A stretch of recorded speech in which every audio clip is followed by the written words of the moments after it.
ఇక్కడ ప్రాథమిక ఉన్నత పాఠశాలలో వంట వాళ్ళని ఒకసారి వీళ్ళ మాటలో అడిగి తెలుసుకునే ప్రయత్నం చేద్దాం. ఏమేమి పెడుతున్నారో రెగ్యులర్గా పిల్లలకి. అమ్మ, ఇక్కడ పిల్లలకి రెగ్యులర్గా ఏమేమి పెడతారమ్మా మీరు?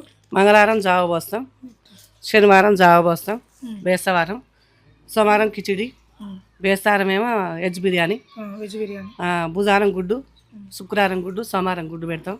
గుడ్డు రేటు ఎక్కువ ఉంది. ఆడనేమో వాళ్ళు 6 రూపాయలు కట్టిస్తారు గవర్నమెంట్. మాకు ఇక్కడ 8 రూపాయలు పడుతుంది. ఇంకా 3 రూపాయలు అదనంగా మా మీద పడుతుంది. 3 రూపాయలు అదనంగా మీ మీద పడుతుంది. 3 రూపాయలు అదనంగా మా మీద పడుతుంది.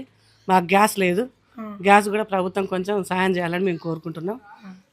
మాకు గ్యాస్ ఒకటి కావాలి. పొయ్యిల కట్టెలతో వండే వరకు మా కళ్ళు ఖరాబ్ అవుతున్నాయి. ఇక పొగ వచ్చి కళ్ళు కనిపించట్లేవు. రెగ్యులర్గా జీతాలు వస్తున్నాయమ్మా మీకు? జీతాలు ఇప్పుడు ఇంతవరకు నవంబర్ అవతల స్టార్ట్ అయిపోయినాయి. ఇప్పుడు నవంబర్ నుంచి మళ్ళీ ఆగినాయి. ఇక ఈ 2 నెలల జీతాలు రావాలి. 2 నెలల విటమిన్స్ బిల్లు కూడా పడాలి. 2 నెలల నుంచి మీకు జీతాలు ఆగినాయి.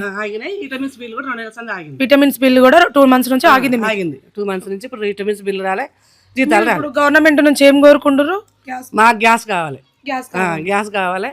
మా కట్టెలకి ఇంతకుముందు ఏడబడితే ఆడ తెచ్చినాం కట్టెలు, కానీ ఇప్పుడు దొరకట్లేవు. ఇప్పుడు ఇంతకుముందు అంటే చెరువులు ఒకటి ఖాళీగా ఉన్నాయి కాబట్టి తెచ్చి వండగలిగినాం.